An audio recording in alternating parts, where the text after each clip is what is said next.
Welcome to Project One. Building a strong community takes each one of us, and Project One is the place to start. 1 hour, one person, one life changed. On today's show, we'll feature an organization that is changing lives and transforming our community. So get ready to be inspired. Here's the host of Project One, Jan Johnson. Welcome to Project One, and we're so thrilled to come to you every weekend and introduce to you organizations in our community that are making a difference in the lives of others, either through mentoring or volunteering or just being involved in the life of another. And as a reminder, Project One, our theme is one person, 1 hour, one life changed. And I read this quote the other day, and I have it here in my binder, and it's often a reminder for me as I talk with these organizations that come in about why we do what we do. And it reads this way. It says, the heart of mentoring is getting the most out of life isn't about how much you keep for yourself, but how much you pour into others. And let me read that again. It said, the heart of mentoring is getting the most out of life isn't about how much that you keep for yourself, but how much you pour into others. And I'm thrilled with organizations that we've been able to introduce to you on a weekly basis that are doing precisely that.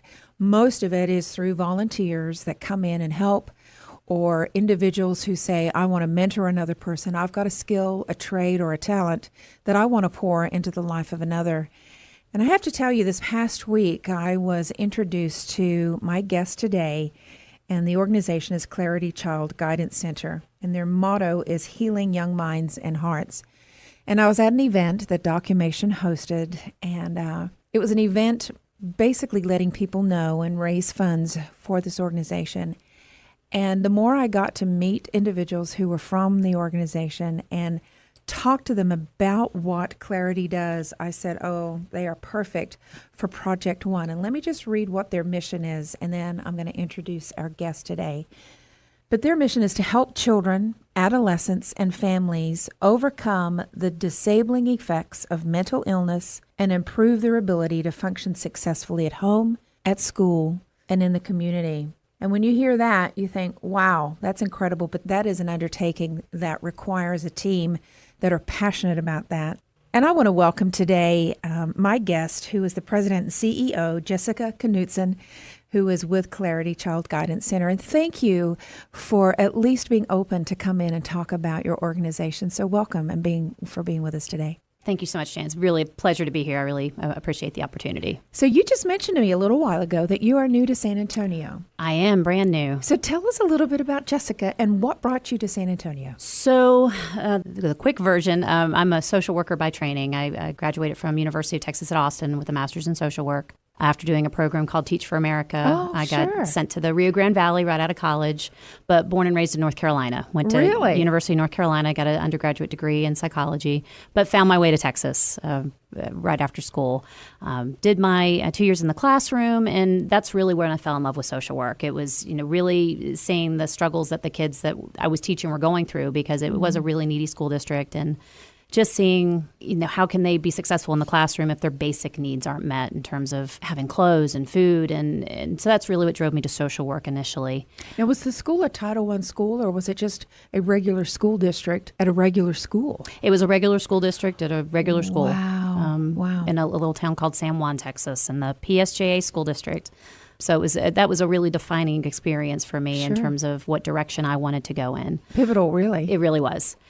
So found my way into the social work program at UT. And during my second year there, I had an internship at an inpatient psychiatric hospital.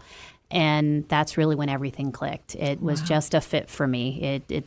I found where I was supposed to be. And that's a difficult place to find your calling. It is. Because most people would probably run from that. But I think what was really the fit for me is the ability to make a really fast impact on someone, because you see them come in on day one in crisis. These are folks that to come inpatient, it's imminent danger. They have to be thinking of hurting themselves or hurting someone else.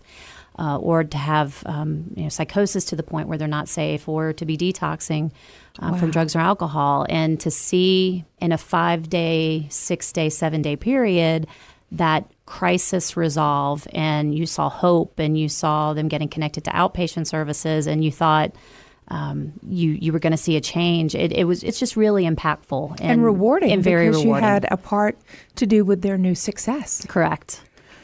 So it just that I kind of found what I wanted to do. Yeah. So graduated, met my husband during this time period, who's a native Texan, which is partly why we're back here today. Sure. And we decided we weren't ready to settle yet. And home for me was North Carolina, home for him was Texas. So we kind of threw a dart at a map and ended up in Albuquerque, New Mexico. Oh, my. For a few years. I worked as a therapist on an inpatient psychiatric unit, working at that time with both kids and adults.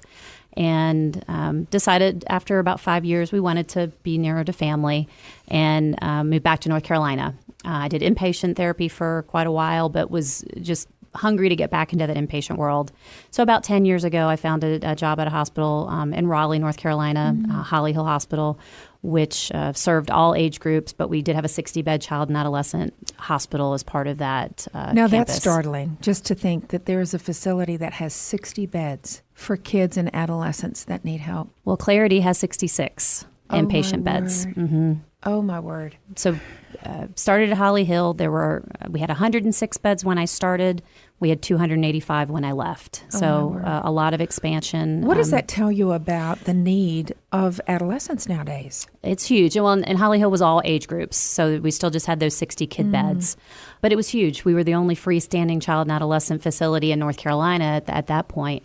And we were full. The beds were always full, and that's true here in Texas as well. And I'm sure the needs were different based on the individual that was coming in. And I want to get more into how Clarity does that here and what resources you have and what services you provide. But your story is so intriguing and it's so empowering, and I think it should be inspiring for our listeners that are listening this, because you were going one direction, but you saw the need and you felt the call and you followed that call. So how did you get to San Antonio? So was very happy at my facility in Holly Hill, but it was I kind of reached a crossroads in my life in terms of what do I want to do next, and hadn't really made any decisions, and maybe said, well, maybe I'll just stay here and stay. I was the chief operating officer at that point, and got an email. They were recruiting for a new CEO. I'd never heard of it, Clarity Child Guidance Center in San Antonio, Texas, and you get a lot of those emails when you get a certain job title. You get a lot of, we're hiring, recruiting for. Or do you know someone who fits this, right? Exactly. Please forward my information. Yeah, sure. And I delete them all. But something, I was like, well, Texas is on our short list, so let me at least click on this email and see.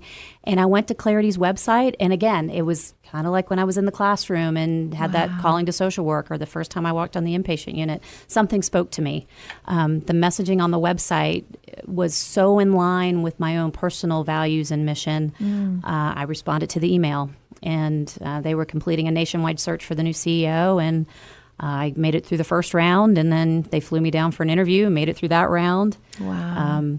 And here I am. So we started February 4th. And I have to tell you, Jessica, that when you stood up and spoke to probably at least 200 people that were there the other night, the passion was so real with you about what it is that Clarity does. And it wasn't like you were just promoting it as just, here's who I work for. You could tell that it really meant a lot. And you could have heard a pin drop when you were talking, because you believe in what they do. You support and endorse what they do, but it is who you are as well. And I really picked up on that. And especially when the new chairman of the board that also got up and spoke, you could see how supportive of you that he is. And that speaks a lot for the organization. So let's transition a little bit now. You came to San Antonio in February, got here as quickly as you could, back to Texas. Yes, what's that saying? I wasn't born in Texas, but I got here as fast as I could. Yep. Yeah, that's my motto. Yep. That's what I say. So tell us, before we go to break, tell us who Clarity is. Give us where are you located, and just give us kind of the who, what, when, where, why. So Clarity Child Guidance Center is the only nonprofit in South Texas that treats children ages 3 to 17 for mental health disorders. We have 66 inpatient beds, as I mentioned. We have a partial hospital program, which is a day treatment program for kids. They come from 8:30 to 3 and then go home at night. And then we have traditional outpatient services. And that was part of what really drew me to the facility, is the fact that we have all of that under one umbrella. That's such a rarity in mental health. Yes. And the fact that it was a nonprofit. in the fact that they have been there since 1886. I had never heard of them before. The original charter was for the Protestant Home for Destitute Children. Really? It was an orphanage that started with 6 residents, and that was the other thing that really drew me to them, is they have morphed and transitioned to meet the needs of the community. Yeah, and you want to be part of an organization that's open to change and can pivot based on what the presenting needs of the community are. Sure. So I was really excited to become part of that endeavor. And where are they located at? So we are located in the medical center area. On Tom Slick. It's 8535 Tom Slick Avenue, right behind, a lot of folks know where Aldo's is in the medical center that has been since torn down. Yes. We're right behind there. It's a 8-acre campus. We're kind of a little hidden gem. Yep. Incredible. So how many staff are working there? And kind of paint for us, if you were to sum it up in 2 minutes, exactly who and what it is that you're doing. Paint a picture of who you are. So we have about 275 employees, and that's everything from we have mental health counselors, and those are really they are the unsung heroes of what we do. Those are the folks that work on the inpatient units and do most of the day-to-day interaction with the kids on the units. And it goes from what ages to what age? 3 to 17. Okay. And then we have a large complement of registered nurses and LVNs that provide treatment in that inpatient program. We have licensed therapists. So, now, are these kids that cannot be at home for a specific reason, or maybe their parents are going to work? So the inpatient program is for kids that are presenting as an imminent danger to themselves or others. Okay. So their psychiatric symptoms are so prevalent they can't safely be out in the community. Okay. I'm going to stop you at that because there's more questions that I want for our listeners to understand, but we're getting ready to go to break. If you're wanting to get some more information about Clarity and to find out how to get in touch with Jessica, we ask you to go to this station's website and click on the tab Project One, and we'll have all of the information about how you can get in touch with them. But don't go anywhere. We're going to be right back because I'm sure you've got questions, as I do, and we're going to get all of those answered for you. We'll be right back with Project One.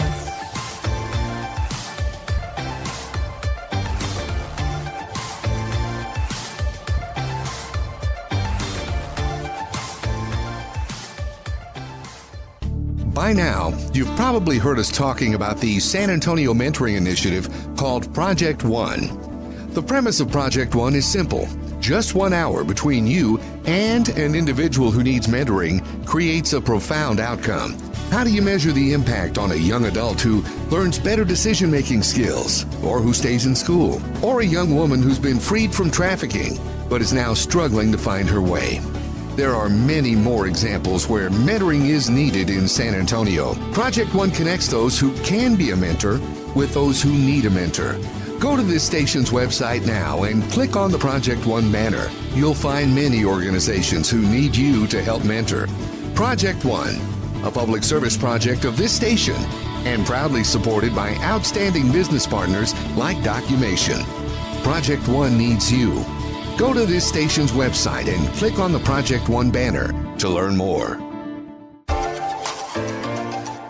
We want to welcome you back to Project One, and I'm talking with Jessica, who is the president and CEO for Clarity Child Guidance Center right here in San Antonio. And right before we went to break, Jessica, you were talking about the type of clientele that you service, and that you'd mentioned that you do have in-service and some inpatient. Continue to describe to our listeners who it is that you service and all the services that you provide. Sure. So part of the mission of Clarity Child Guidance Center is to serve all children regardless of their ability to pay for services. That's part of a mission of a nonprofit. Yeah. So really anyone. But the important thing to remember about mental illness, it goes across all socioeconomic, racial, ethnic. It has no prejudice in terms of who it hits. And it is estimated that 1 in 5 children have a diagnosable mental health issue. That's disturbing. It is very disturbing. One of our education initiatives, and we have actually a separate website that is designed specifically for education is oneinfiveminds.org. It's got information for schools, for parents, and we partner with the military in part of that component just to get the word out there because so many kids don't get treatment. The other really startling statistic is 1 in 5, those that do get treatment, it takes somewhere upwards of 8 years between the first symptoms being kind of identified and actually getting into treatment, getting into services. That's tragic. It is very tragic. Do you think it's because there's not services available for them to go to, or is it that either the school districts or the parents or family members are not picking up that there's the need? I think it's a combination. I think there's a lot of misunderstanding about mental health, and that, especially in children, because depression in a child does not look like depression in an adult. Sometimes they get labeled the bad kid because they're acting out, but they're acting out because they don't know how to ask for help. Every behavior has a meaning. And part of our role as mental health providers is to figure out what that meaning is. What are they trying to tell us with that acting out behavior? They're no bad kids. They're kids that are making choices to act out because they don't have another way to communicate the way that they're feeling. So they get labeled. Sometimes they get put into kind of categories in the school system, and which doesn't help because they don't know how to advocate for themselves.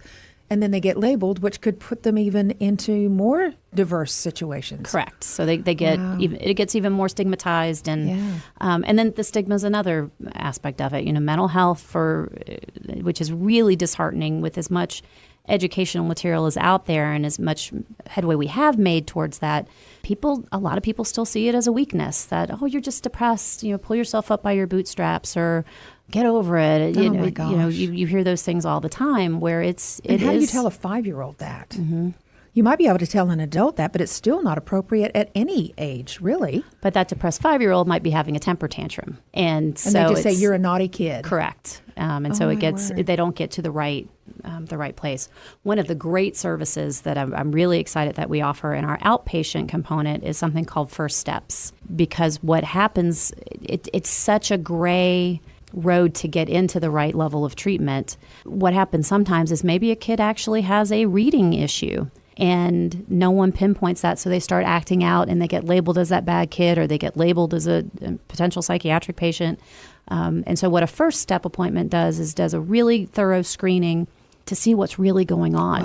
Wow. Is it a hearing issue? What a relief for a parent. And that's a lot of the feedback we get from the families that go through that program is, thank goodness, I have a name for what is going on. Yeah. And a lot of times it is a mental health issue, but we can get you linked to the right services there too. And once you identify it, then you can find what resources that you offer can help either the parent or the child themselves. So you mentioned you've got over 200 staff between licensed medical professionals.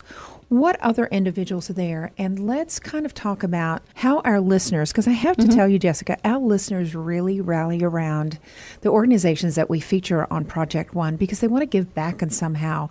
And because Project One says 1 person, 1 hour, 1 life changed, what could someone who had an hour a day or a week or a month, what could they do to come in to help with your staff that's there? So let's walk through that a little bit. So the other staff I didn't touch on yet were the team of psychiatrists that we work with, which we work with a phenomenal team of child and adolescent psychiatrists, both through an organization called Southwest Psychiatric Physicians, and we also have a partnership with UT Health that runs a residency program through our outpatient clinic. So we have a lot of great partners that help us towards our mission. And then we have a team of psychologists as well, and we're fortunate enough to be able to do some residency programs with them and do some training for that next generation of service providers. That's incredible. And then another big part of our team, we have a therapeutic recreation department, which helps to teach the kids how to play again in a very structured, formulaic way. Because a lot of them don't. The screens are probably the worst thing that has happened to kids' mental health in probably ever. But they, go out and play basketball and team building and all those. Have fun. Be a kid. So it takes all of those professionals to do the complement of services that we provide. And then the other huge part is our volunteers, which we could not do it without either. So talk a little bit about that. How is it that you utilize a volunteer within the organization, and how do you go through a screening process? Because I'm sure that that's vital, that you get the right people in, and I'm sure you just need individuals, sometimes bodies, just to help, but to get the right people in. Because I'm sure it's a little overwhelming when you first come in, especially if you're around adolescents that do have some anxiety issues. I'm sure that they see a lot. So talk about that a bit. So the nice thing is we're big enough, we can kind of put anyone where they're going to fit. And we have everything from as small as a clothing drive, because we do have a clothes closet on campus. Oh, wow. For kids that maybe don't come in with any clothes, because on our inpatient side in particular, a lot of the kids are coming from the emergency room, or they're coming in via law enforcement. So they're not coming in with a lot of belongings. So we want to make sure we can at least have items so they can change into a clean set of clothes for that dignity and respect aspect. So all that is appreciated. We have a food pantry that's available for any family that we serve, because I've told this story to my staff a bunch, so I know they're tired of hearing it. But I was leaving the other night and was in the parking lot and happened across someone that looked lost. And it was a mother, and she had a small child with her that was asleep in a stroller and what looked like half of her belongings. And she just broke down. She was just overwhelmed. You were in the right place at the right time. She had another child in the facility that was in the inpatient unit that she was coming to pick up. She had to take 2 buses to get there. And just, my heart sank because, you just want to do more, because we had done what we could for her child and had stabilized that crisis. But he was going to be discharging at 6 o'clock at night, having to take 2 buses back home and back into that chaotic environment. And that really struck me. That's just makes me want to do more. Are we making sure that all the needs of our families are being taken care of? You almost need to have a volunteer Uber group of people who can take them home. Yeah, everything. So clothes, food, toiletries. February was Dental Health Month. Yeah.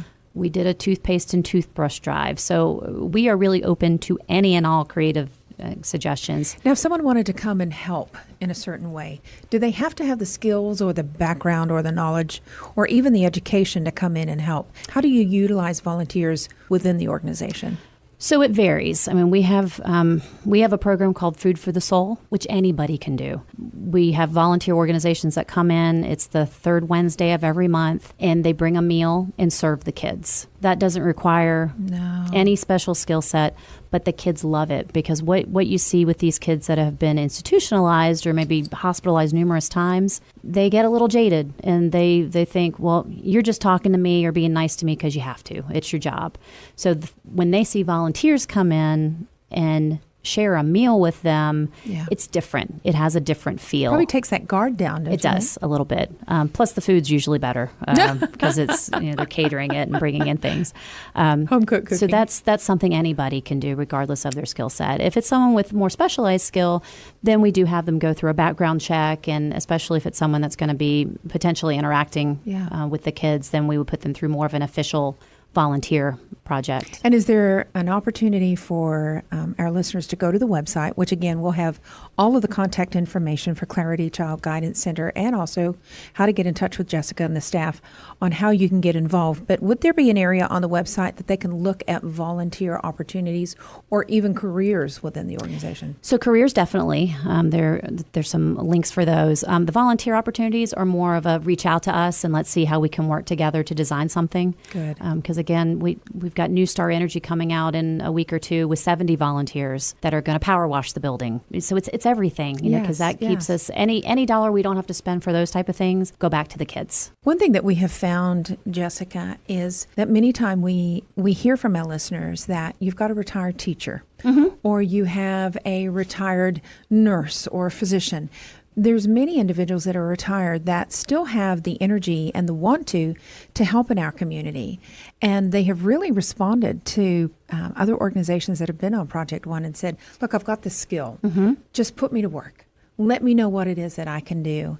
And I love pairing them with organizations like yours that you've got a lot of already on-staff professionals and individuals who work.